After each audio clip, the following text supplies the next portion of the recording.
Hey, Kathy, finish these sayings if you can. The only thing we have to fear is Fear itself? that's it.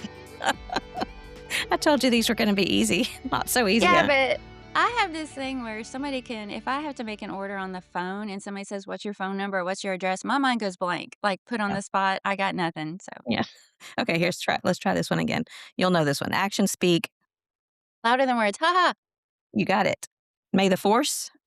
be with you, There's no place. like home, Don't judge a book. by its cover, Better late. then never, No, you don't believe that one though. How about what goes around? comes around. Hey, my father-in-law used to always say that. When the going gets tough. The tough get going, Okay, and then the last one, pretty is.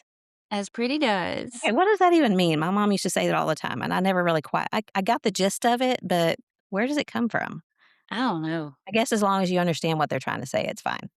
Yeah, yeah. Ollie decided to use this time to start playing with his little toy, so if you're hearing a jingling, that's It's a that's little what's going musical on. accompaniment. Yeah. Welcome to Looking Up. This is a podcast for Christian women. My name is Carla Moore, and with me, sort of with me, is Kathy Pollard. She's in Kentucky, and I'm in Texas, and we get together once a week to talk about things that are interesting, educational, fun, whatever we feel like talking about. That's what we get to talk about. And we're glad that you've joined us today. Kathy is fresh off, and I can see the glowing tan on your face, fresh off a little getaway. Tell us about the sun and sand and everything that you ate and everything that you read.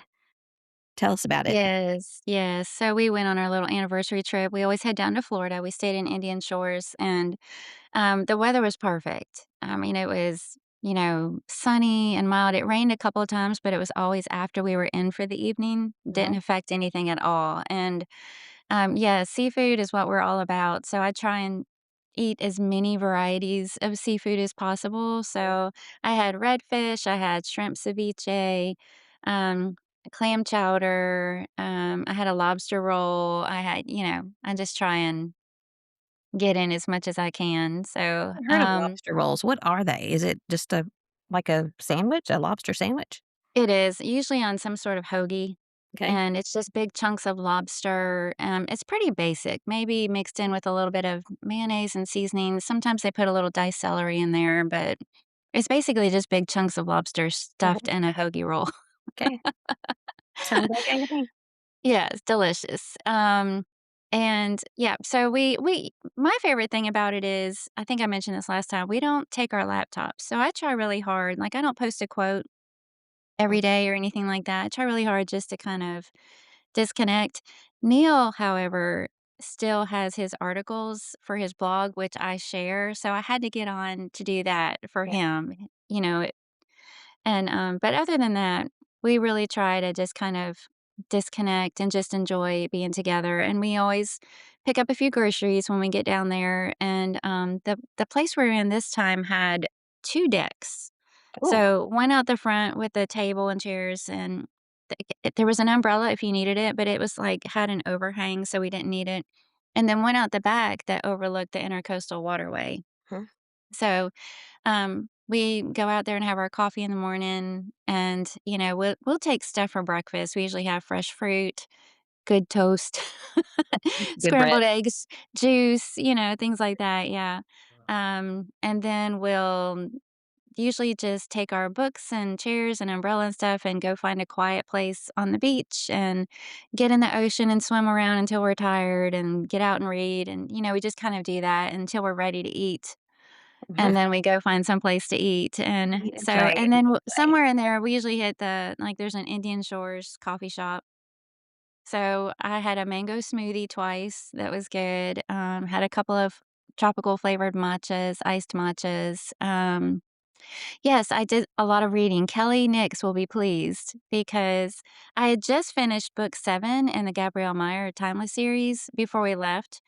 So I read, Michelle Gripe's newest book, The Bird of Bedford Manor, which was really good, and then I read, Sarah Ladd's newest book, which the name of it just escaped me, but also very good. So reading on the plane, reading on the beach, it was Yeah. delightful. It was good. We, Did something a little bit different this time. Sunday after worship, Neil found out that there was an outdoor market in St. Pete, Oh, nice. and they had lots of good food and, live music and, like, produce markets, but also people's home handmade Mhm. goods and things Those are like so that, fun. so yeah, so we did that, and we picked up there was this Italian guy, he was very Italian, he spoke Italian, and we picked up some sourdough bread from him, and also this is, pappardelle, that's garlic and Mm, herb, yum. pappardelle, Uh-huh, and then also some fresh pesto from him. So last night when we got back, we made BLTs with that sourdough bread, and we put that pesto on it, uh-huh, and it was really good. And then for our toast during the week, we had found this guava uh-huh. spread, tropical guava spread. It was so good. We ended up bringing one of these back for Gary and Chelsea too. So, um, I think we went down Gelato? to what's that? Gelato? Oh yeah, we were definitely on the hunt for gelato. I think we had gelato 3 times. Maybe maybe 2 times. 2 times out, but then we ended up going to the store and buying some gelato to take back Mhm. to the room. Sounds pretty heavenly. Yeah, the place with the best gelato was in Siesta Key when we were there last year. Whatever that little place was, we went every single day we were there. This time, the ones that we tried, we were like, "It was okay." Not that we'd go out of our way to go back, but it was still good, but Mm. anyway, yeah, so we Good. got in last night and feel refreshed and Ready to hit. ready to get back to it, yeah. Yeah, ready for the dreary, overcast day. Yes, yeah, it is. It's overcast today, and like I think it rained every day. No, it was good for our raised garden beds. They've come a long way since we left town, so Yeah, that was good. But you you got know, some to give them some attention now, I'm sure. I do. Yeah. Well, good. I'm glad y'all had a good time. Thank you. How was your week? It's been quiet. 2 quiet weeks in a row has been good. John went to Kentucky. He was in Glasgow, Kentucky, Mhm. and not like 20 minutes from where y'all are from and where your mom and Ray are members, Yeah. and did a I wanna say I didn't get to go. Usually I go, and I hated it not being able to go because, it well, I think you probably always went with Neil. I'm sure there were times you didn't get to.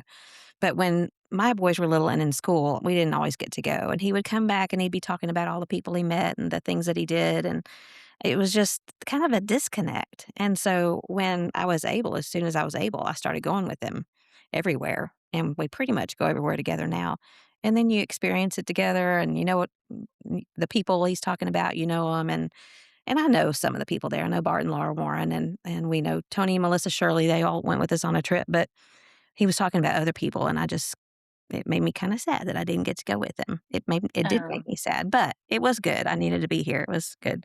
But he came home on Monday evening, and Monday, I guess, was a kind of a weather day, and it was later in the day, and so no, this was on the way when he went. So it was Thursday, last Thursday, and his flight leaving Austin was at about 6 o'clock, I think, 6:30, something like that, and the later in the day, things just tend to happen.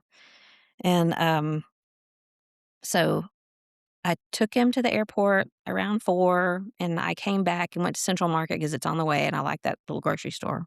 It's H-E-B's. Livy calls it the fancy grocery store, and it's not. It's just got neat stuff. It's like Whole Foods kinda. But, Okay. so I dropped him off, went to Central Market, did my shopping, and I was leaving, and I looked outside, and it was, like, black outside, dark, and looking at the radar, and it was a storm coming through. Sure enough, a storm coming through, and I'm thinking, he's probably not left yet. He's gonna have to go through this. Anyway, he called me and his flight kept getting bumped further and further back and ended up like the last time that they bumped it back, it was gonna leave at 1:30 in the morning and not get there until 3, and then he had like an hour and 45-minute drive. So they just rescheduled him for the next morning, which meant that I had to go back to the airport to pick him up. Oh And when I man. did, I was driving, let's see, that would be doesn't matter what direction, but I was driving towards the airport and I could see from where I was on the highway, it was like the sky was rosy. It was just a really weird color. And then I kinda came over a crest of the hill, and it was a rainbow right as the Oh sun was wow. setting, and it was, kinda hitting the ground, and the whole sky was rosy pink, and it was just amazing, and I just pulled my phone out. I know this is safe. People don't try this at home. Not safe. But I wasn't aiming. I just pulled it out and turned the camera on and was just clicking the button with my finger. And I just happened I'm just gonna show you because if you're did I get it? Oh, wow. Yeah. I just happened to catch where the Wow. rainbow hit the ground, and so you can Mhm. barely see the rainbow, but the lightning too. That's incredible. It was pretty neat. I'll share this next week. Of course, it's not a professional photograph, but now I can pretty much consider myself professional. But anyway, it was a weather day. We've had weather like that pretty much every day, which we really, Hmm, really do need. But so that was kind of exciting. That's really the only excitement that I've had over the last several days. that's good, though. It's good to have some days like Yeah. that. Yeah. Quiet, catching Yeah. up. I Mhm. did have a visit from Michelle Massey, Gary and Michelle. They came to San Antonio. Oh, He had a lawyer convention of some sort, and so she drove over for the day on Friday, and so we got to have lunch and just hang out and talk, and we don't ever get to do that kinda thing, so that mhm. was fun. I was glad that she Love her. yeah, Mhm. she's a lot of Yeah, yeah. I mean, what else? I did forget to mention that, the place we stayed had an Olympic-sized pool, Mhm. and so, I kinda wanted to try it out, but, we like privacy, but so Monday was our last full day there, and it was Memorial Day, but for whatever reason, the pool was empty. And, I mean, it You were was money really for that? nice, and it was 10 feet deep in the middle, which I don't even know if I've ever been in a pool that had a 10-foot deep middle. Yeah. But so we went out there and read by the pool and saved the beach going until later in the Mhm. afternoon. So I took pictures because I was like, we have this whole Olympic-sized pool to ourselves." I guess everybody was at the beach, huh? I know, we were trying to figure out, are they all at the beach? Are they traveling today Or they instead knew of something hanging you out didn't here? know. I know. Yeah. Well, that's pretty neat. That doesn't happen Yeah, very often. it doesn't, it was great. I was gonna give an update. Remember I mentioned a couple weeks ago that I tried the ThreadUp, uh, Yeah. reselling app? Mhm.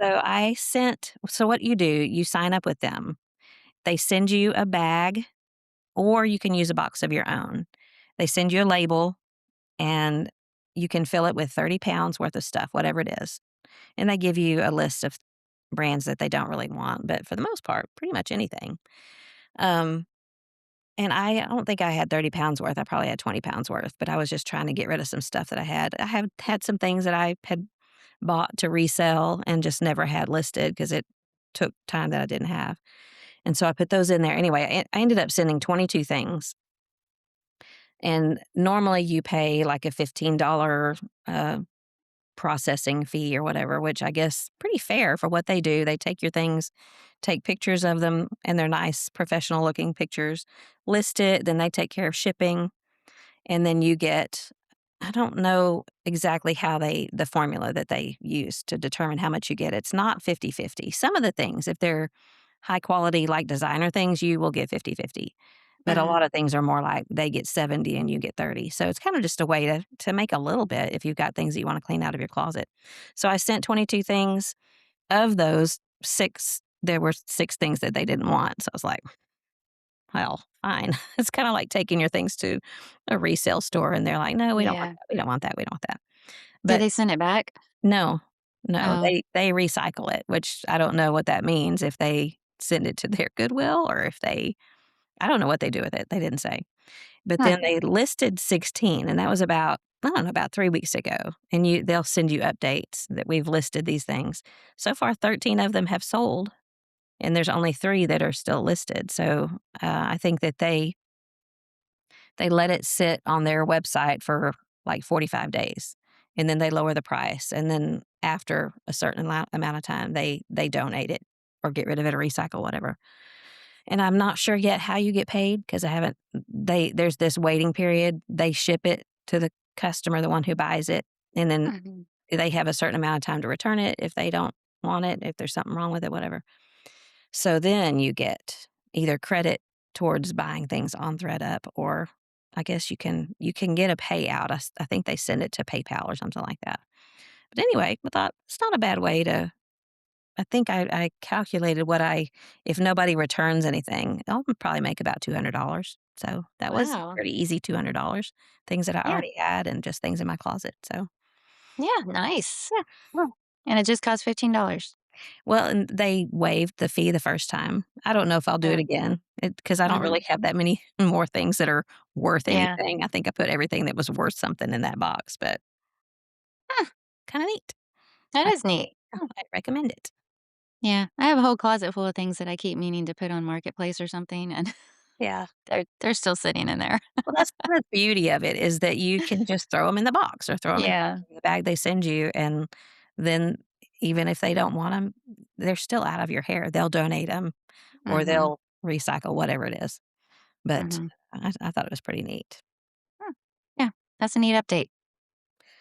And then I had one more thing I was gonna tell you unless you have something. Oh, Okay. Well, I took care of Livy and Sophie again on Monday for a few hours, and this was a funny little thing that happened. There was a kite I noticed that it was still in the package and it was leaning up against the wall, and Sophie was toddling around. She went over and picked it up, was kinda waving it around in the air, and it's just a little kid kite, one of those butterflies or whatever. And Livy said to me, she said, "That's my kite, but I'm afraid." And I hmm, was, "What are you afraid of a kite for?"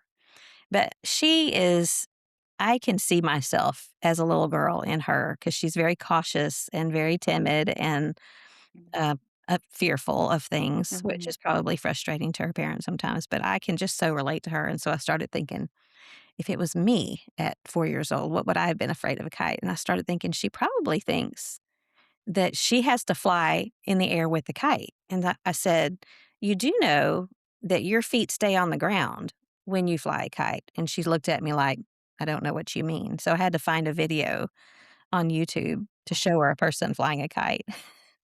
And her little face was like, "Oh, I get it now." So she, that poor thing, didn't wanna fly the kite because she thought she had to fly in the air with. She probably thought it was gonna lift her up and take it with Yeah, her. exactly. And I Mhm. thought, I wonder how many things like that happen where they're afraid of things and we don't really know what it is because they Yeah. can't exactly voice it, but just explain it to them. And Courtney told me later on that night, she did say that Livy said, "Mama, did you know when you fly a kite, your feet stay on the ground?" I just thought that was cute. Oh, it's if we wanna get all philosophical here, it kinda makes me think about new Christians and their walk Yeah, and the things that they're fearful of and worry about, and, we could easily make some assumptions or get impatient, yeah, or frustrated, but we have to remember to try and put ourselves in their position. What do they think this really means? What are they really worried about? yeah. And see if we can figure it out, Good and then point. it'll make more sense. Yeah, good point. Or maybe even the way we say things. It's just Mhm. a different way that they've never heard anybody say those words before, and so Yeah, just yeah. try to think like they think. Okay, Huh. are we ready for topic? We are ready. Micah is actually coming with the girls. He has a job that's just right down the street, so we're gonna keep the girls while he's installing those cabinets, so John's gonna have him by himself, and he's probably about to walk across in front of me. So if you hear anything and if I have to jump up and dash in there, you'll know it's because he can handle it. I'm sure he can handle it for a Oh, little while. oh, yeah, and what you're Standing. saying is we can talk as long as we want to. Yeah. No, he'll be standing at the door going, "Hurry, hurry, help me." No, he has kept them before, and but if you do Yeah. see smoke coming in behind me, let me know. That's right. Let you know. Okay. So what we're gonna talk about today, I'm calling this episode "Hold That Thought" because I just think that's kind of a catchy title. But we're gonna talk about just some sayings that, like modern day proverbs, sort of sayings that have meant something to us. And the ones, things that we've heard over the years, maybe things that your mom has said to you, which like pretty is as pretty does. It's like I knew that meant don't be vain is what it means. Mhm, Your character is more important than the way you look. But I don't know. I'm gonna have to look up and see now where that came from. But things like there's one that my brother-in-law says, "Don't be so open-minded that your brains fall out." mhm. And there's I mean, there's some that come from well-known people. Rules without relationship equals rebellion. That's a Josh McDowell, and he may have gotten it from somebody else. But of course, there's things that we've talked about lots of times on here, like praise will be your greatest weapon against fear. Things like that that have been meaningful to us. So we're each going to give what, two or three things that have meant something that have helped us in the way that we think about certain aspects of our lives. So I just thought it would be kind of a fun topic to think about some sayings that have been meaningful to us. And would you like to go Mhm. first or you want me to go first? Yeah, yeah. Well, I have 4, but we can just do 2 or 3. Okay. Um, Jehovah Jireh is not really a saying, but it is a phrase and that I grew up with, and I know I've mentioned that on Mm, here before, but my parents said that to me my entire childhood, and I know I'm saying it wrong because Bob Turner told me so.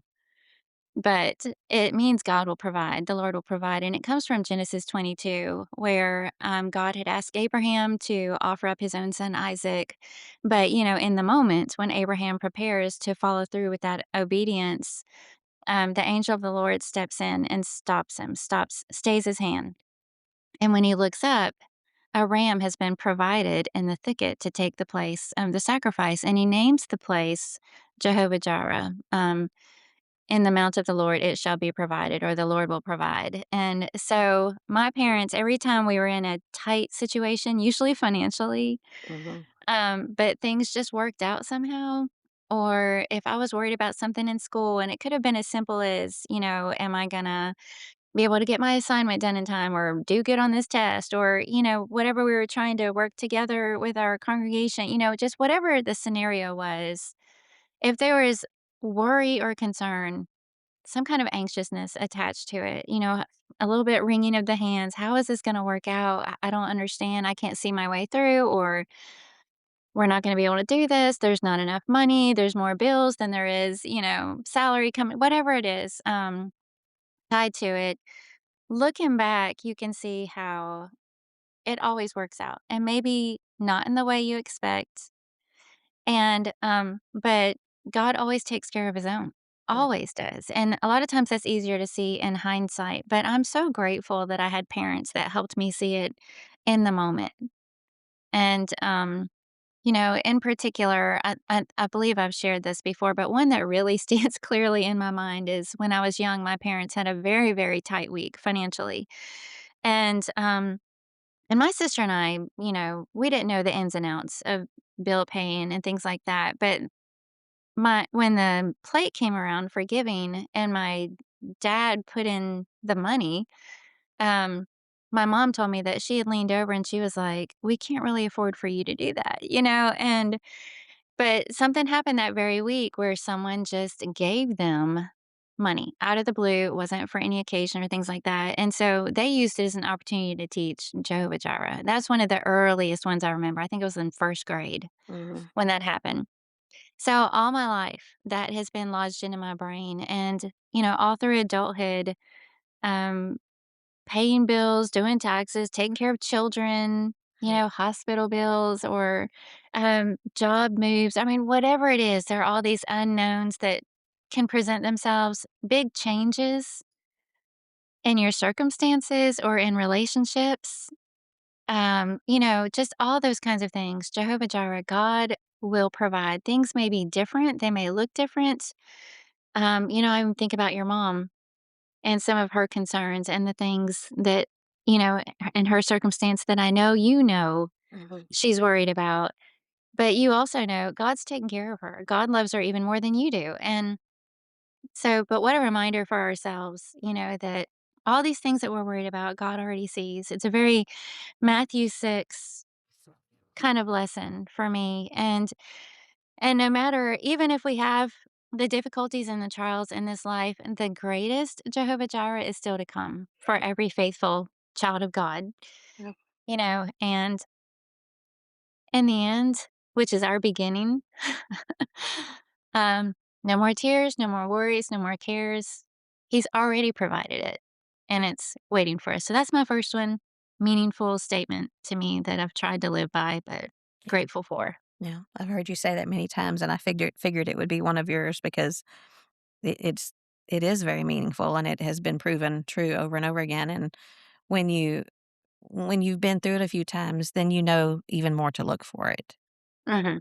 Yeah. to be confident in it, and it's not always, in fact, probably not mostly financial, but just all the different ways that God provides for you. Maybe the financial is the easiest to see because a lot of times when it happens, you're like, How?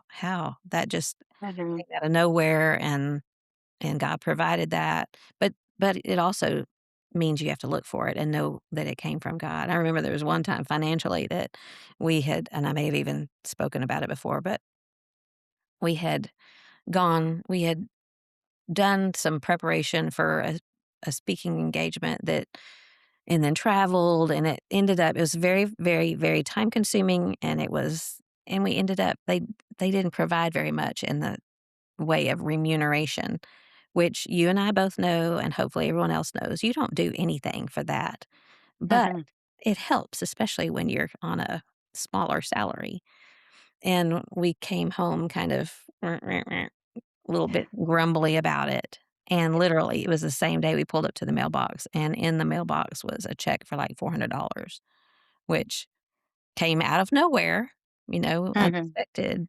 But I felt not chastised, but a little bit chastened, like God saying, "Don't you know I'm going to take care of you?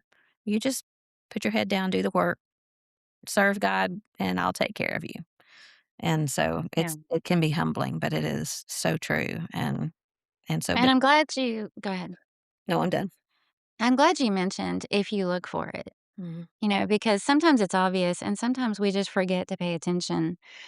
And, maybe you're feeling lonely and or you need comfort or support and God will provide, mhm, but are you seeing it? Are you looking for it and recognizing it when it comes? I think one of the struggles, at least for me personally, is I'm shifting into a different category in my age, and it's like, so, in fact, we were shopping this week, and this lady was like, "Do you have our store credit card?" And we're like, "No, no, no, no, we're not interested. No, no, no." And she said, "Are you a VIP?" "No, no, no." And she went, "You're not?" And we just kinda looked at her, and she goes, "Are you 55 or older?" Excuse me. I know. Well, I'm not, but Neil is. Yeah. And we went, "Oh, well, he is." And she goes, "Well, then you're a VIP and you get this discount." And we're like, "Oh." You know? We'll take But those anyhow, discounts. well, because 'cause we're going, "No, no, no," but that really wasn't my point. That was an extra. Yeah. But just that, am I still gonna be relevant? Do I still have anything to contribute? Do people even care what I have to say or what I have to contribute? Yes, yes, yes, yes. And God's providing all of that for you and that purpose and that, still relevancy, but you have to pay attention and you have to look for those things. And I keep seeing this thing going around about it's something along the lines of, your grandma had time because she wasn't so busy looking at everybody else's house. Yeah.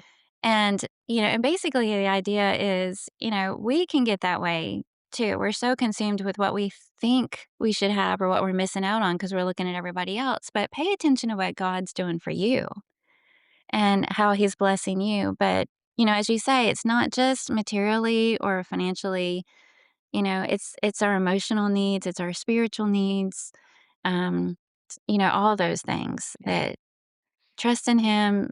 Like you say, keep your head down, be obedient. God will take care of all that. God will take care of all that. Yeah. Things that are unfair, God will take care of it. Mm. It may take a while, but it'll, Yeah. and even if it's not till the end of our time here on earth, God will Yeah. still take care of it. Well, we That's could right. just end right there because that's the best. I love that. Thanks. You explained it very well, but I guess we should go on and give a few more. My first one is, I just came across it really maybe a month or so ago, and it's feel what you feel, but know what you know. Mm, And when I read it, I saw it on Nidra Rodriguez had posted something, and I went back to find it, and I couldn't find exactly where it was, but she said someone had told her that, and it's over the years, she's told herself that. I have heard before, believe your beliefs and doubt your doubts, which mm, I like that, okay, but this one really, like, hit me. Feel what you feel, but know what you know. And I have been talking to mom about it. I told her about it, and it's like her eyes lit Mhm. up because there's a lot of things she's feeling right now, and most of them are not great. But I'll say, "Okay, I know you feel that way. You're feeling anxious or you're feeling afraid or you're feeling mad or whatever it is, but what do you know?" I'll just say, "What?" And now all I say to her is, "What do you know?" And she'll say, "I know God is real." And it just has changed and shifted Mhm. a perspective. Not that we didn't already have it, but, just there's just something about these little pithy statements that when you can put it into some short little words like that, it's just more meaningful and you can bring it to mind. And so feel what you feel, know what you know. It's like it's so you can acknowledge the emotions that you're having. It made Mhm. me think back on that statement that I had read a couple weeks ago about her emotions sit on the throne of her intellect.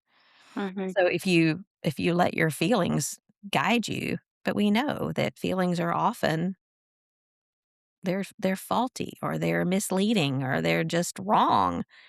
But when we know what we know, and if we've been trained to know truth and to know what's right, then Mhm. that's going to be so helpful. So I was just thinking, what are the things that I feel? Maybe there's a time that we feel like we've failed, just feel like a failure. And there have been times I felt pretty worthless to God. But then you look at scripture and you look at people in scripture and we're riding through First Samuel and looking at David and I love the humanity of David and how he some days seems to be so strong in his faith and then other days he takes matters into his own hands and like, "Oh, that's me." But David knew what he knew, and he trusted in God and always came back to that, and hopefully will always come back to that, but feeling like a failure, the truth, what we know is that 1 setback doesn't make you a failure.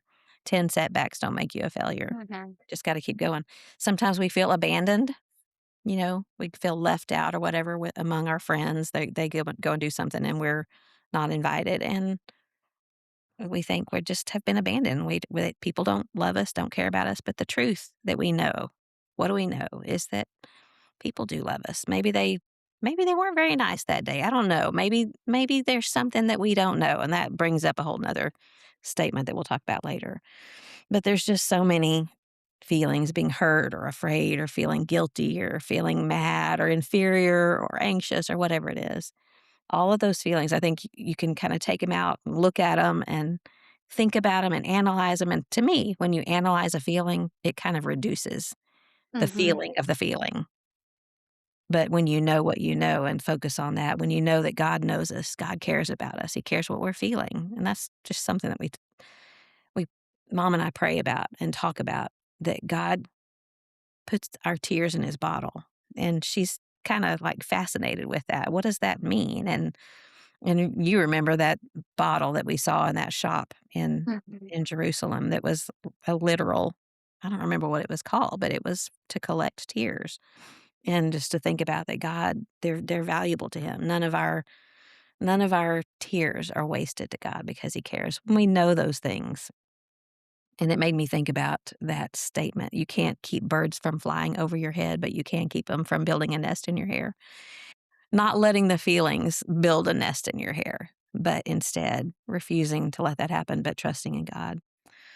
So, lots of passages that we could talk about, Ephesians 4, no longer to be children tossed here and there by waves and carried about by every wind of doctrine, by the trickery of men.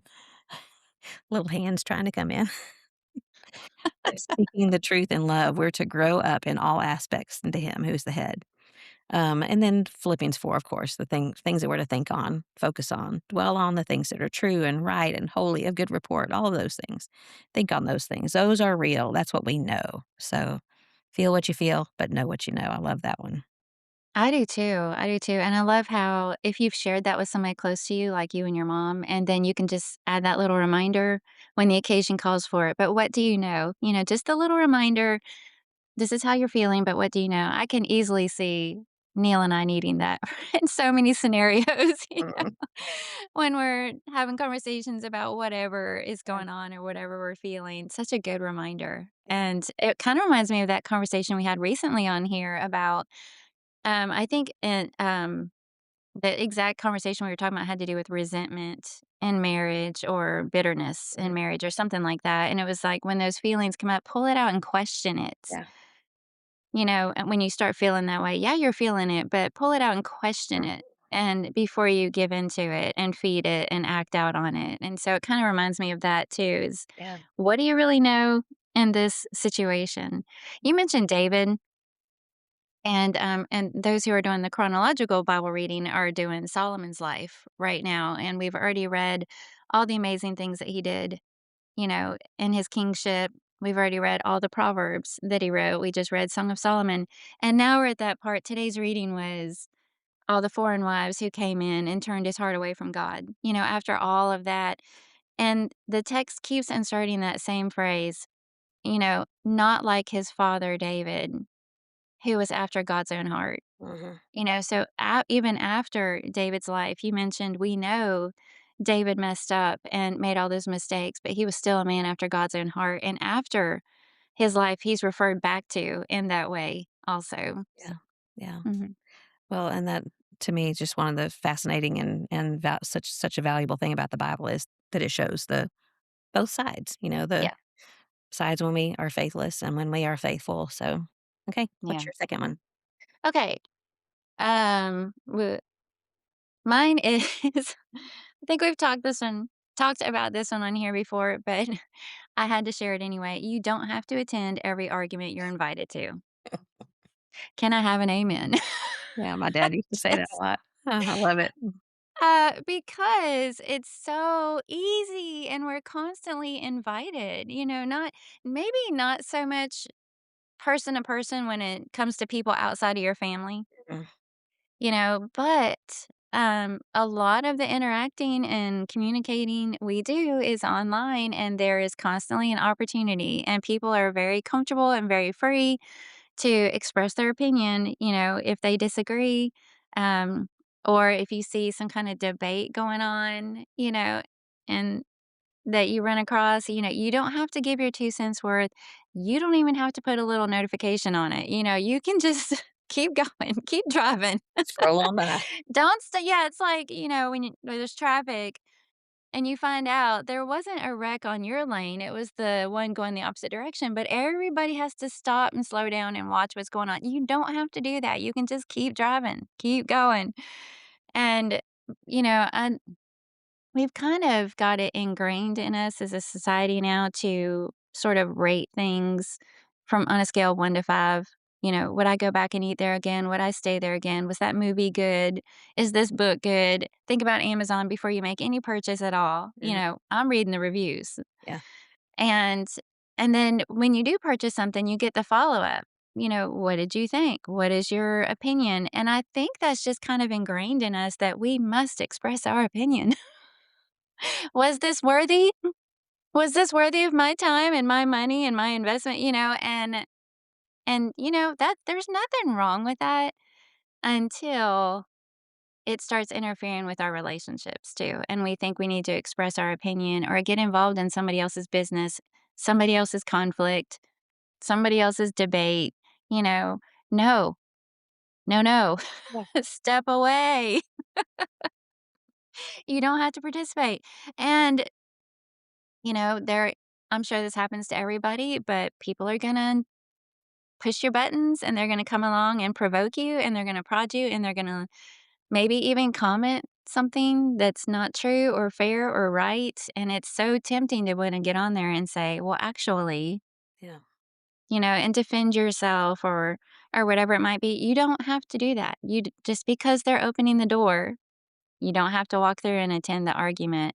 And it's not that every case needs to be ignored because if the gospel is under attack, if our Lord and Savior is under attack, defend him.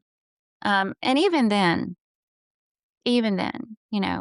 use wisdom and discernment because some people don't care and they're just drive by, pot shots or whatever. But um and so much of the New Testament writings that have to do with what Christian living actually looks like is about those interpersonal relationships and such a heavy emphasis on promoting peace, promoting unity, overlooking an offense. what true love looks like is not easily provoked, Mhm. and I mean, just, um, all the way through, just pay attention sometime to how much of it has to do with let it go. Yeah. Even one of the proverbs that my dad used to always bring up to me, it's to your glory to overlook an offense. Mhm. Just let it go. Yeah. And So, truly let it go. Don't hold mhm. on to it for later. I'll stew on it later. Well, if I Yeah. was gonna say something, this is what I'd say. Yeah. It's like a domino, one of those domino towers that just keeps falling because I don't know what it is about when someone says something that just inflames you. I think, first of all, people say things in a way that they would never say it to your face Mhm, behind the keyboard, mhm, the keyboard warrior thing. And then we feel like we've been personally attacked mhm. because that person said something in such a way or in a way that they never would have said it to your face. And so because we feel inflamed, we feel like we have to answer it. And you see it played out all the time. And if you follow arguments, which I just have to walk away, I have to, I- I'm, f- I'm pulled into some sometimes, and not that I'm contributing necessarily, but I'm in the grandstand watching. Mhm. And, usually there's one side that I'm pulling for against the other. It's just not good for me. But anyway, Yeah. you feel like you got to give my dad used to call it pontificating. And I just tend to not respect people that are always feel like they have to give their 2 cents worth. Like, Yeah. I don't really this is not nice of me, but this is what this leads to, is that I'm like, I Mhm. don't really care what you say or think. In fact, because I have lost respect for you, I tend to think a little bit less of what you have to say. So it's just bad all around to attend Yeah. every argument that you've been invited to. So, ugh. It is, and I think one of the things that you can do ahead of time is ask the question, "How will I feel on the other side of this response?" I think sometimes we feel like, "I can so nip that in the bud." Yeah.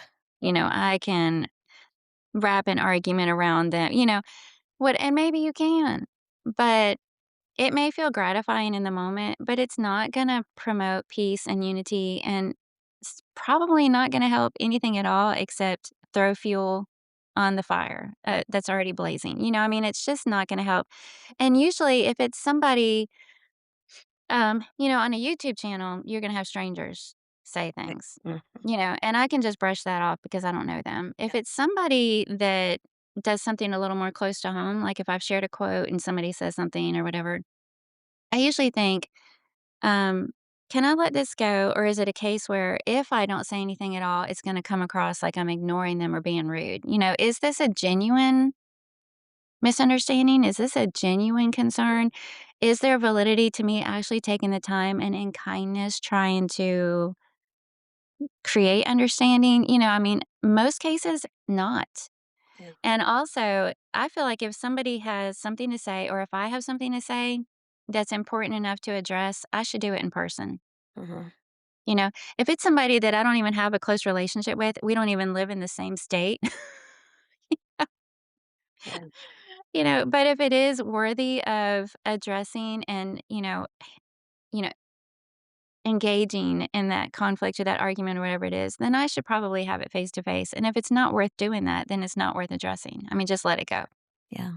And that's harder to do face to face Yeah, or exactly. even just a phone call. It's just because there's built in, I guess, maybe because we've been taught by our parents to be kind and to speak with kindness, and it's easy to type things that are not so kind. But Mhm, yeah, I've seen you do that. I've seen other people that do it in a respectable way. And I mean, nobody's ever been convinced by someone that angrily responds.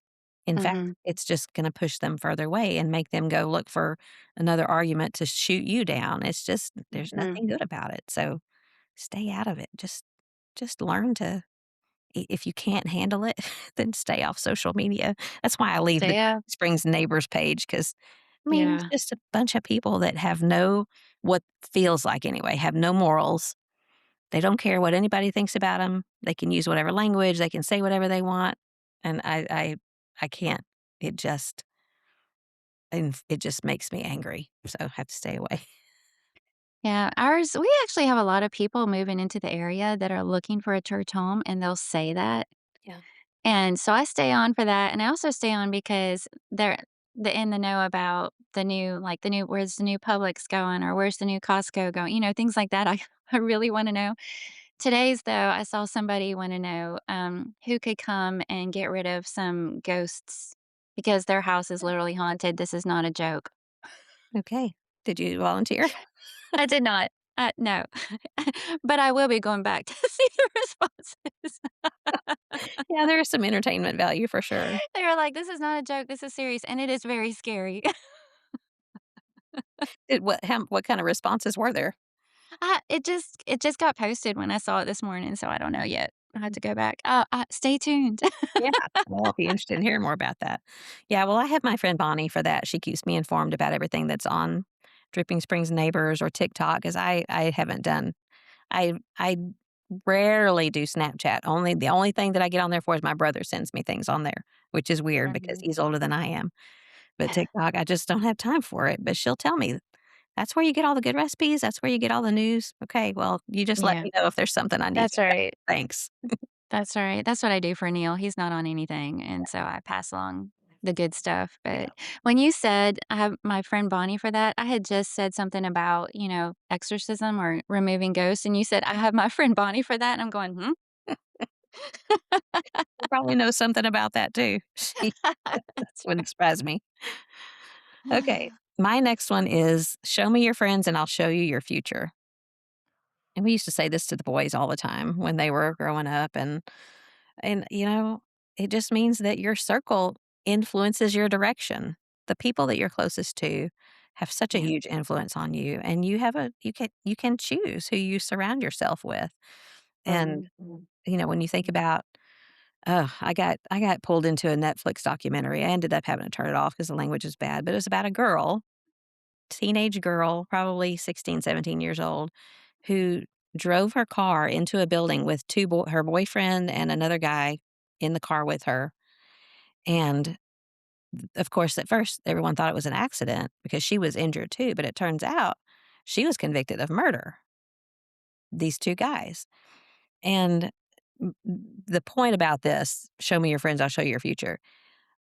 She, I mean, it was just so, so sad. Her parents, her friends, I mean, they were like she wanted to be a model, so the people that she hung around with were all the girls that walked around doing the duck lips and posing, and, everything was about how they looked and their clothes and how few clothes they could wear and just foul mouth stuff, and it just made me think, this is what happens when you surround yourself with people that don't do you any good and that you're not any good for them as well. But, it's just makes you think who do you spend your time with? Who do you want to be with? And what are they like? And I think it can be a blind spot because if they're your friends, then you're gonna give them Mhm. a pass because you wanna be around them. But I remember this being just such a big deal when our boys were growing up because we wanted so much for them to have good, solid believers for friends. Of course, we Yeah. wanted them to have New Testament Christian friends, but there were so many that were good young men and that were in school with them that we were happy for them to be around because they were good influences. Mhm. They did wholesome things together. They weren't involved in just driving around aimlessly or doing careless things. It's just all those things that were so important to us, and, it makes me think, how do you guide them in that? Because you're not with them all the time. Sometimes I mean, when you homeschool, when you are with them more often, you have more opportunity to do that, but if they're in public school, or even if they're in a private school, or even if they're in a co-op, they're gonna have outside influences, and so how do you help them to see that they need to choose their friends wisely? And then even if they have made a friend that's not good for them, how do we try to keep that from blossoming into something more, you know? Did your kids have friends that you were kind of nervous about? Oh, of course. There were some that and I know I've talked about this before. There was one in particular, it was a friend of a friend that every time he was around, he stirred my boys up, and they started fighting, and it was just, Mhm. ugh, I couldn't handle that. So who do you allow and encourage your kids to be with? I think one of the ways that you can help guide that is for them, to come to your house. Let your house be the place where they gather and make it a place that they wanna be because you can keep an eye on things. And, Mhm. I feel like there were some friends that my boys had that I wasn't crazy about, mostly because there was, it had more to do with affluence, and they had every new toy, everything to do, jet skis and all that, and I just remember Mhm. thinking, "Well, that I probably worried too much," but I thought, if they're around all that, then it's just so easy to be dissatisfied with the simpler life and things that Mhm. are more Christian examples. So, anyway, you can't withdraw completely from everyone, but I think we even ourselves, I'm not talking just about our kids, but ourselves, I Yeah. think, who do we spend the most time with? And, I mean, sometimes I open my mouth and you come out. I find myself saying, "What in the world?" I'm like, "That was Kathy," because you say that all the time. "What in the world?" So, I mean, you just can't help it. You have which is a good thing. I mean, you've never Oh. influenced me in a bad way, but, even adults, I think is and probably especially adults, we have to be cautious about who our friends are because our future is we have an eternal future, and we're gonna have friends that influence us one way or another. So, again, Proverbs 13:20 says, "Whoever walks with the wise becomes wise, but the companion of fools will suffer harm." Of course, there's 1 Corinthians 15:33, "Bad company corrupts good morals."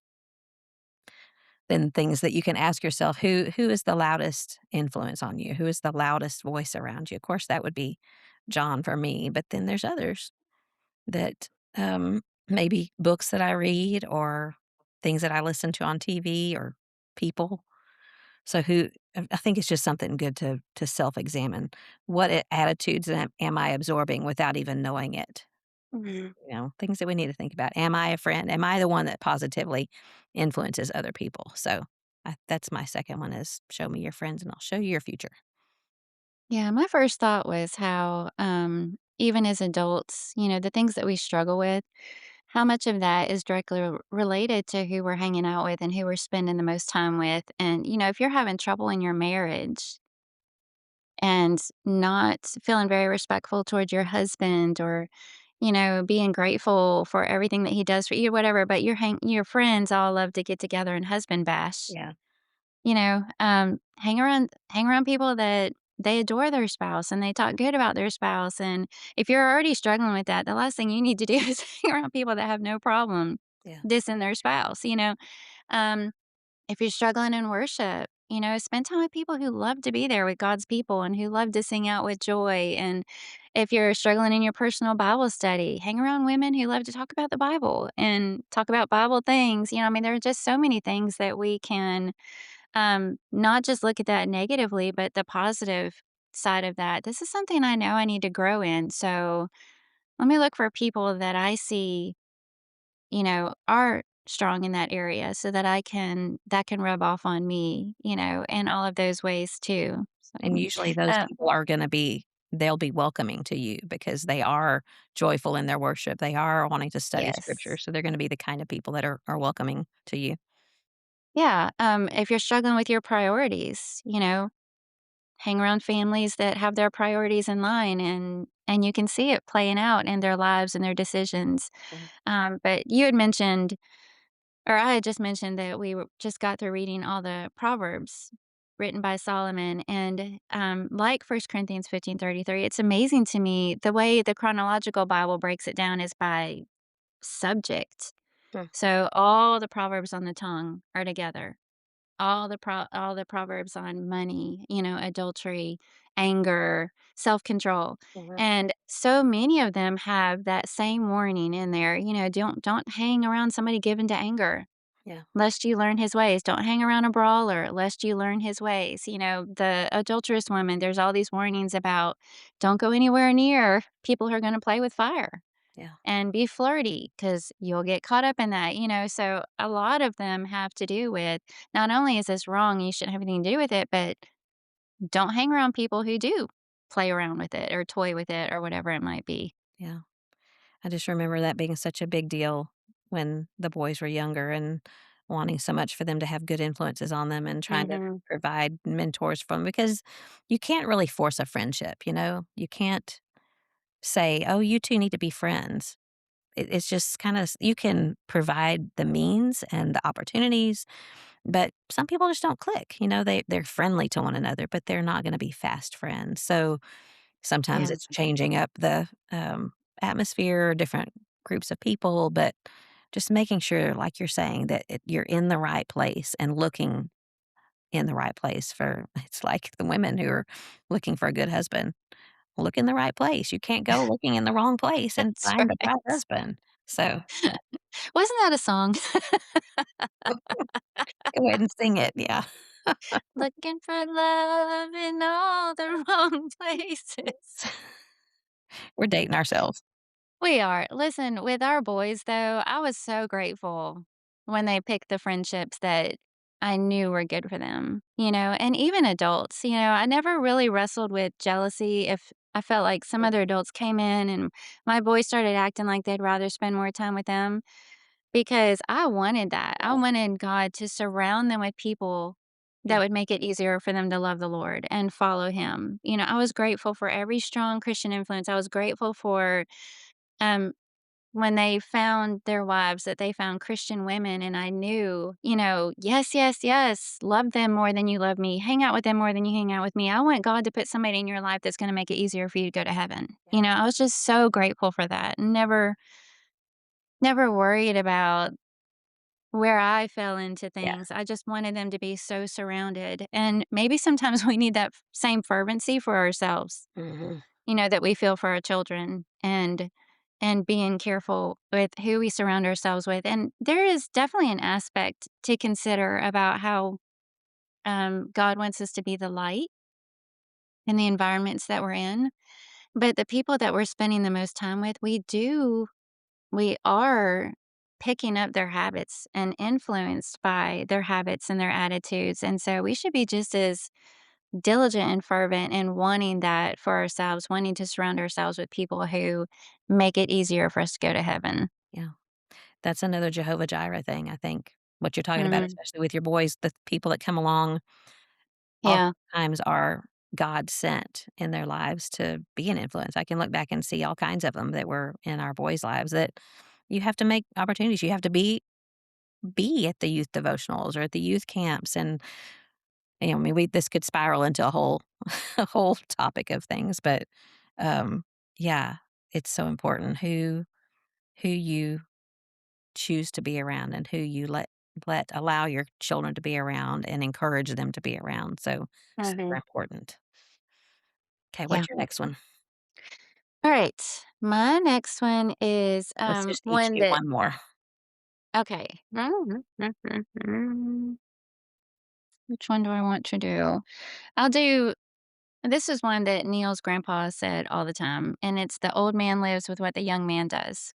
Mm, And, he said that he thinks his grandpa was I've heard Neil say that so many times through the years, and his grandpa was probably mostly talking about health. yeah, The decisions you make as a young man affect the kinda lifestyle you have as an older person, and, we used to say that to our kids all the time because they would go hard at the gym, yeah, hard, and we'd say, "Be careful, you only get one back." yeah. The old man lives with what the young man does. Make sure you know what you're doing. Don't just go in there slinging around those weights willy-nilly, So, a lot of that, of course, is the decisions we make as a young person, diet and lifestyle and, determines the quality of life in our later years, how strong we are, how many pills we end up taking, all that kind of stuff. A lot of it depends on how we act in our younger years, but of course, think about all the things that are affected and all the way more important ways. What are you investing in now? And how are you using your time? And what are you chasing now? What are you pursuing? All of that affects later years, Mhm. the quality of your relationships, the strength of your relationship with God, the kind of knowledge that you're taking in, and especially in light of how much we consume as a society and all the opportunities to take in and consume and be influenced. Again, being mindful of that because we only have this one life, and how can we use it best to glorify God? How am I making sure I'm taking in what God wants me to? His will and His word and time with His people and investing in the relationships that He's put in my life, Yeah.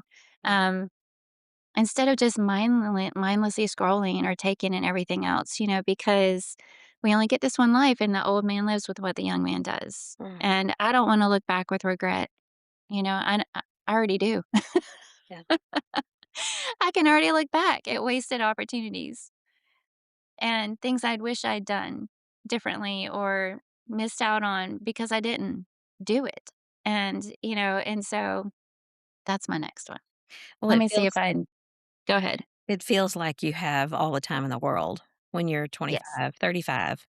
Yeah. I mean, I think around 40, you start thinking, it's not going to last forever. But where I am now, I told John the other night, it's kind of sad, maybe a little maudlin, but when you go on a little vacation and you say you have a week, at the beginning of the week, you're like, we've got a whole week.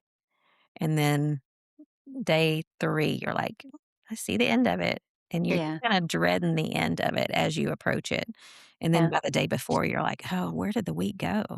Mhm. John, I feel like that's almost what I feel like our life. Here we're on like day 4 Mhm. and don't even know if we have days 5, 6, and 7, and we may even be on day 5. But there's a George Strait song that's then I think the name of it is It Already Time? Super sad. I mean, you bawl if you listen to it, but it's about approaching the end of your life with your spouse and saying, one of them's about to die. Is it already time?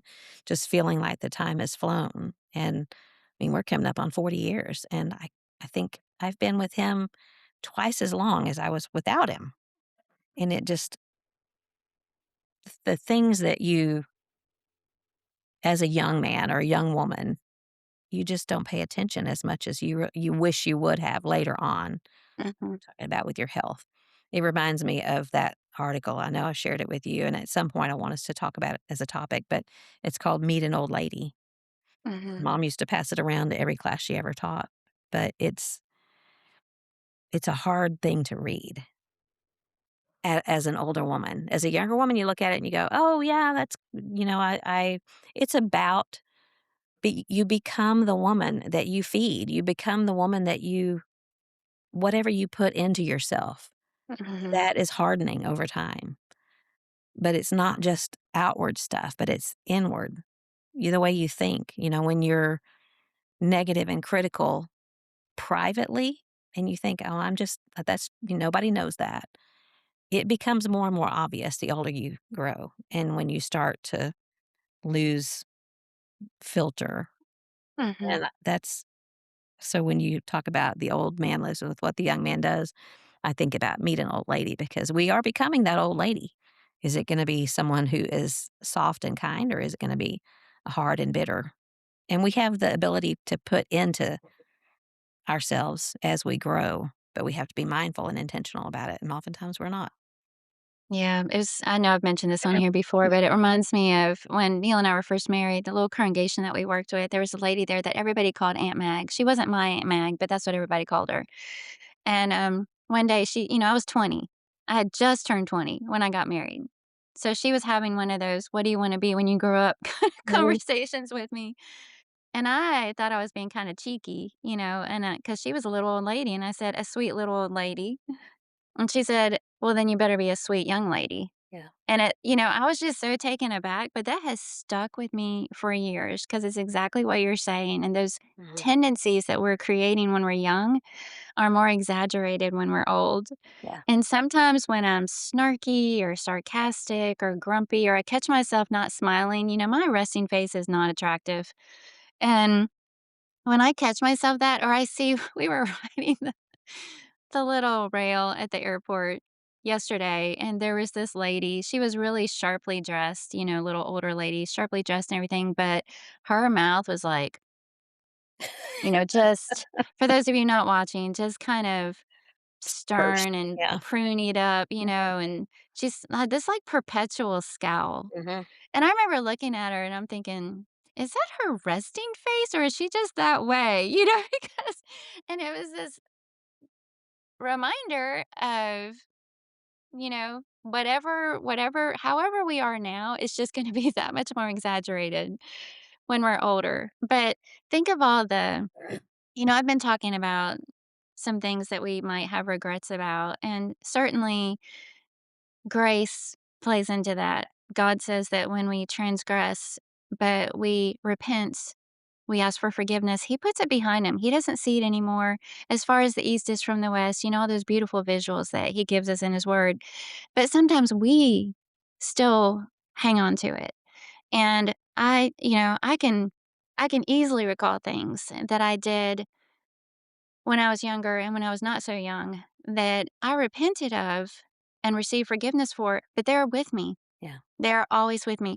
I can never go back and undo it. And Consequences. I'm living with that. Yeah, exactly. I'm living with it and I'm thankful for God's grace and I know he's not going to hold me to account for it now, but I still live with it. Yeah. And so and I think about some of the things that, you know, you might think, I know this probably isn't the best thing to be doing, but eventually I'll stop. Mhm.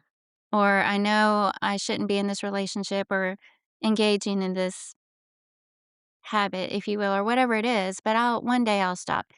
You know, I just want to say be careful. Be Mhm. careful because you may and you may receive forgiveness, but there will probably still be consequences. Who are you influencing now with those choices? Who are you affecting? How are you going to feel about that later when you're looking back on life? Yeah. And then the only other couple things I wanted to mention was the extent of love that we're offering now. You know, the Bible says you reap what you sow. And I think that's negative and positive, you know, just like with gardening. Neglect brings about weeds, tending brings about fruit and bounty. And so, what are you reaping? I mean, what are you sowing right now? And I hope and pray it's generous with love, generous with grace, generous with forgiveness. You know, don't hang on to the hurt and the hate and the resentment now because it's just going to eat you up. You know, go ahead and forgive. Go ahead and forgive. And then when you're looking back, you know, that'll be a good thing. And there's one quote that says something like, go ahead and live a joyful life now because when you're older and looking back, you get to enjoy it all over again. Yeah. You'll get to experience that joy again. So it's not just cautionary tale. It's also a reminder that don't be weary in well doing Mhm. because you'll also get to live with that as an older person walking in the light as one of God's children. Yeah. That makes me think of, when dad was going through dementia, Alzheimer's. We could pull out his high school annuals and college annuals, and he loved doing that. He loved going through those memories, and I could bring up, "Dad, tell me about playing baseball in that deserted alley on 24th Street," or whatever it was. And, I mean, we could do it over and over and over because he wouldn't remember that he'd already told me about it. But having those good memories of being a young person, that's part of the long-term memory. You know, as Mhm. you for someone who has dementia or Alzheimer's, short term's gone, but Yeah. long term often is still there. And what is part of your long term memory? Are we going to build it with good things and good memories and good habits and good people? Because, like you're talking about, you're going to relive it later. And are you Mhm. have something good to relive that will bring you cheer and bring you happiness and peace, even if something as bad as Alzheimer's happens to you? Um, Yeah. so, anyway, Well, and the things that you say, you know, I can still recall things that I said as a newlywed, as I was adjusting to some things that still haunt me. You know, why did I say that? yeah. Why did I let my anger loosen my tongue and say those things? And And it's funny because I can remember as a child, it didn't happen very often, but I remember 1 or 2 occasions where somebody in my family said something that kind of I asked a legitimate question, they answered in a way that was kind of snarky, and they didn't mean to hurt my feelings, but it just kinda made me feel like, "Mm." Yeah. And I still remember that. I don't hold it against them, I just still remember it, Mhm. And it's not just the things that other people have said to you that were hurtful that you remember, it's things that you say that were hurtful that you still remember, Yeah. So that's just another instance of the old man lives with what the young man does. Yeah. Okay, my last one is there are 2 sides to every story. And my dad used to say there are 2 sides to every pancake, no matter how thin you cook it. Never really understood that no matter how thin you cook it, but I mean, the point is the same. There's 2 sides to every story. And I mean, it's just all about being fair minded and knowing that Mhm. just because someone tells you something doesn't mean that it's all completely true because you're getting the side that they want you to hear. And how many times have we heard maybe we've been witness to an argument or a disagreement or thinking about with your kids when they said, "Give me that ball." And then they come to you and said, "Mom, asked him, please, would you give me the ball? And he wouldn't give it to me." I'm like, you're seeing things from your perspective. That's right. I saw what really happened there. And of course, that's a silly Mhm. example, but it's just we're there's always 2 sides. No matter there's truth. There really are 3 sides. There's his side, her side, and then the truth. But usually there's just a little bit of give on either side because we always want to present ourselves as being right or kind or more truthful than the other side or whatever. But it just, when we remember that there's 2 sides to every story, I think that means that we're just trying to be wise in our judgment, which the Bible tells us to be wise in our judgment, that we're not being quick, we're not being hasty in any decision that we make, that we're trying to listen to all sides. And, sometimes we don't, it doesn't really matter because nobody asked us what our thoughts are on the subject. But there's a lot of times that people want to tell us something that was, you know what they did to me? And we're like, "Oh, are you kidding me? Mhm. I can't believe they Mhm. said that to you." When really, it wasn't like that at all. There's Mhm. a little meme that's going around right now. I almost sent it to you the other night, but I didn't wanna bother you on your vacation, but it's this little pug dog, and they have the funniest faces, but the dog's gone, his little eyes are rolling around, and the caption was, "My husband when I'm telling him my side of the story, but he knows that I'm part of the problem."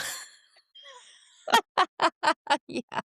And I think that's probably true all the time. I'm telling him, Uh. "Can you believe this?" And he's like, "Did you consider that maybe you had something to do with that?" But, just thinking about that before we form a judgment that we need to remember that 2 people it's like if you're a witness to an accident, you're standing on this corner, they're standing on that corner, they're gonna see it differently. And Mhm. so we have to just be open to listening and also remember that, I'm not always giving the full picture because I'm Yeah. contributing what I think is more important. Somebody might say, "He ignored me," but that person that we think is ignoring us, they're completely distracted because their mom is in the hospital and they Mhm. have to get somewhere at 3 o'clock and they just didn't see you, you know? I think it really helps us to stop and think. It helps us to be more fair-minded. It helps us to be more wise when we just stop and think. I think it helps us transform our minds, really, when we stop before we make a judgment, think, "Well, what am I not seeing here? What is somebody else thinking about this, or what's the real story?" It's just, being slow to hear. No, swift to hear, slow to speak, slow to anger. Get that in the right order because that's important. So, thinking about that, I also think about how our past experiences and our childhood growing up can influence how we feel about this. Mhm. Um, so anyway, 2 sides to every story. What do you think? Yeah, Neil always says if I'm sharing something with him, that I'm like, got my feathers ruffled about something, and I'm like, "And then she said," and I'm like, "And she said," and I'm like, and he'll say, "Did you say that?" "No, I said I'm like." You're supposed to understand what that means, Neil. Yeah, and then he kinda raises that one eyebrow, and it's like, "Ugh, never mind." But I feel like it's his kinda subtle way of, "Did you actually say that to her? Did you actually explain this to her? Did you ac" it's like reminding me, "You can't get all worked up if you're not willing to Yeah. say something or address it." Mhm. But anyway. Yeah. And Definitely always 2 sides to the story, and I imagine we're all pretty adept at, presenting it in such a way that flatters ourselves and yes. makes us sound like the victim or the one in Mhm. the right or the one slighted and Yeah. conveniently leaving out Mm. everything that led up to it or all the other details or the body language or anything Yeah. else. Yeah. Well, and Yeah. remembering that there are 2 sides, I think it encourages us to be humble, like you're saying, that Mhm. we're humbling ourselves to admitting that we might be wrong about something. We might have not Mhm. quite gotten the whole story, I think it helps us to be more patient because we're sitting back and waiting and not just being quick to get mad about something. It helps us to be more empathetic. I think it helps us to listen more. There's Proverbs 18:13. He who gives an answer before he hears it, it's folly and shame to him. I think about that so often Mhm. because you see it, go back to the whole social media and just attending every argument you're invited to. And someone has just posted something, and 2 seconds later, someone's already answering it, or something happens on the news, and you hear from people that you know what they're going to say because their mind is already made up. Uh, Mhm. but that Proverbs 18 no, Proverbs 29:20, "Do you see a man who's hasty in his words? There is more hope for a fool than for him." Of course, James 1 is swift to hear, slow to speak, slow to wrath. John 7:24, "Don't judge according to appearance, but judge righteous judgment." So, there's a lot of, importance in remembering that there's 2 sides, really 3 sides to every story, because there's his side, her side, the truth. Yeah, sometimes people take issue with whatever quote I've shared, and a lot of my quotes come from the sermons Yeah, that I heard that week. I jot down things, and I have to remind myself that I'm sharing this little snippet of this whole lesson. And I have to remember that they don't have the benefit of the whole lesson. To them, it's out of context. right. And so they have to share all the ifs, ands, or buts, and I'm like, that's not even what this was about. But I have to remember they don't know that. Yeah, and you don't wanna make your whole quote be 4 paragraphs long while you explain the whole. Yes. Wow, talking about this verse, blah, blah, blah. Yeah. So Yeah, and really go ahead. part of this, knowing that there's 2 sides, is being kind in how you view things and making sure that you automatically try to be kind in your interpretation of it. Exactly. Give the Or benefit of the doubt. yeah. What were you gonna Assume the say? best. Yeah. Well, I was just thinking too, my mind first went to when you shared that choosing sides when other people share their stories. That's what everybody tries to do is get people on their team, Yeah, you know? Um, but so true in marriage too. The things that I might get frustrated with Neil about. There's 2 sides to every story. What's his perspective and his approach and what was he thinking? And was had those premeditated expectations that we've talked about so many times on here? Was I expecting him to read my mind? Was I uh-huh, envisioning things going a certain way? But he was envisioning going in a completely different way. I mean, there's so many areas where that would be such a wise approach before I let myself get all worked up, yeah. before I ever open my mouth. There's 2 sides to every story. Why is he reacting this way? Why is he thinking about it this way or choosing to do it'd be such a good thing to remember that and to show the same kindness and honor that I want him to show me with my own approach. I feel like we could take all 6 of these and, like, make one long sentence.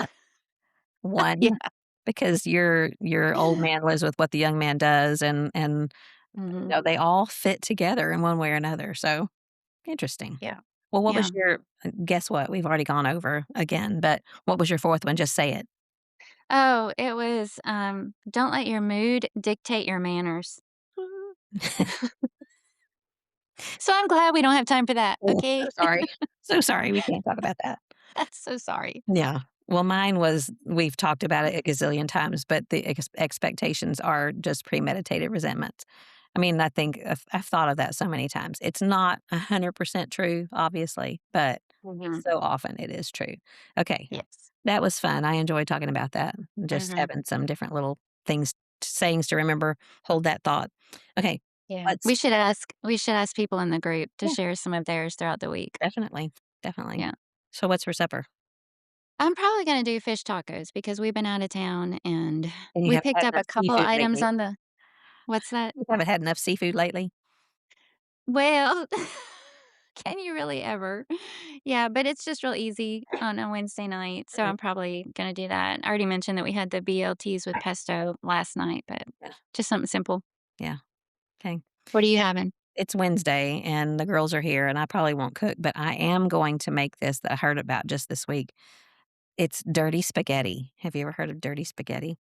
I saw it going around, but I didn't click on it to see what it was. Oh, it looks so good, especially the recipe that I saw this guy do. Of course, he did everything from chopped everything from scratch, but he stewed tomatoes. Like he cut tomatoes in half and put the oil in the skillet and set the halves down and then let them stew until he just peeled the skin off, and then he crushed the tomatoes and onion and Mm, garlic and all the Italian spices, but then he put, like, Italian not Italian sausage, I think it was just, like, regular sausage, the round stuff that you cut up, that you see in jambalaya, that kinda stuff, oh, okay.